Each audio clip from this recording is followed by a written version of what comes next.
మీరు మీరు ఒకటి అనే పాత పాట తెలంగాణ పాలిటిక్స్లో మారుమోగుతుంది. ఇప్పుడు కాంగ్రెస్ బీఆర్ఎస్ ఒకటే కాబట్టి కేసీఆర్ని అరెస్ట్ చేసేది లేదని CM Revanth Reddy clean chit ఇచ్చేశారని బీజేపీ విమర్శిస్తుంటే, బీసీ రిజర్వేషన్లను అడ్డుకుంటున్న బీజేపీపై బీఆర్ఎస్ మాట్లాడటం లేదని, ఆ రెండు పార్టీలు ఒకటేనని కాంగ్రెస్ ఆరోపణలు చేస్తుంది. ఇంతకీ మరి ఎవరికెవరు? తెలంగాణ రాజకీయాల్లో మూడు ప్రధాన పార్టీలైన కాంగ్రెస్, బీజేపీ, బీఆర్ఎస్ అసెంబ్లీ ఎన్నికల ముందు వినిపించిన నినాదాన్ని స్థానిక సంస్థల ఎన్నికల ముందు మళ్లీ వినిపిస్తున్నాయి. ఇటు బీసీ రిజర్వేషన్లు, అటు కాళేశ్వరం కమిషన్ విచారణ, ఫోన్ ట్యాపింగ్ కేసుల నేపథ్యంలో మీరు మీరు ఒక్కటే అంటూ ప్రత్యర్థి పార్టీలను టార్గెట్ చేస్తున్నాయి మూడు పార్టీలు.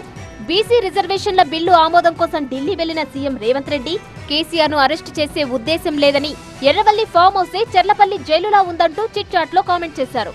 దీంతో కేసీఆర్ కి సీఎం రేవంత్ క్లీన్ చిట్ ఇచ్చేశారని కాంగ్రెస్ బీఆర్ఎస్ ఒక్కటే అంటున్నారు కేంద్ర సహాయ మంత్రి బండి సంజయ్.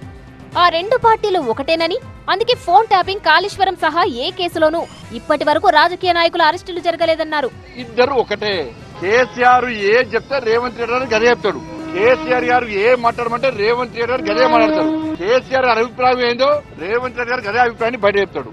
వాళ్ళ కేసీఆర్ గారి మీద చర్యలు తీసుకోమని చెప్పి సాక్షాత్తు రాష్ట్ర ముఖ్యమంత్రి గారు క్లీన్ చిట్ ఇచ్చేసిండు. ఎవరు ముఖ్యమంత్రి గారు చెప్తున్నాను, మీకు ఎవరిచ్చిన అధికారం అరెస్ట్ చేయని చెప్పడానికి? రాష్ట్ర ముఖ్యమంత్రి ఎవరు చెప్తే పోలీసు వాళ్ళు చెప్పి కోర్టు చెప్పాలి. డ్రగ్స్ కేసు బయట తీస్తాం, ఫామ్ హౌస్ కేసు బయట తీస్తాం, ఫోన్ ట్యాపింగ్ కేసు బయట తీస్తాం, కాళేశ్వరం కేసు బయట తీస్తాం, ఫార్ములా ఈ కేసు బయట తీస్తాం, ఇవన్నీ చెప్పే ఏమే సంవత్సరం ఒక్క కేసీఆర్ కుటుంబాన్ని ఒకళ్ళు అరెస్ట్ చేసినావా? పోనీ తెలంగాణ సమాజం మొత్తము అరెస్ట్ చేస్తారు కావచ్చు అని కళ్ళకు వచ్చుతున్నారు. లాస్ట్కు ముఖ్యమంత్రి క్లీన్ చిట్ చేసింది. బండి సంజయ్ మాటలకు విలువలేదని కౌంటర్ ఇచ్చారు కాంగ్రెస్ సీనియర్ నేత జగ్గారెడ్డి.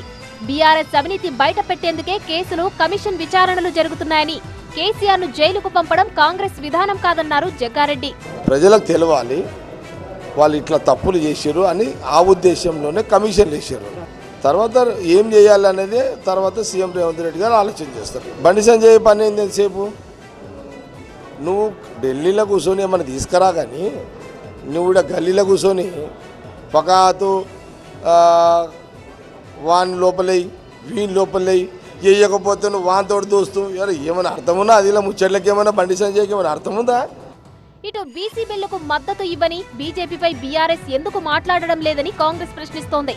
ఢిల్లీ జంతర్ మంతర్ ధర్నాకి కూడా బీఆర్ఎస్ రాలేదని, బీసీ రిజర్వేషన్లను అడ్డుకుంటున్న బీజేపీతో బీఆర్ఎస్ అంటకాగుతోందని బీజేపీ, బీఆర్ఎస్ ఒక్కటే అంటున్నారు కాంగ్రెస్ ఎమ్మెల్యే ఆది శ్రీనివాస్.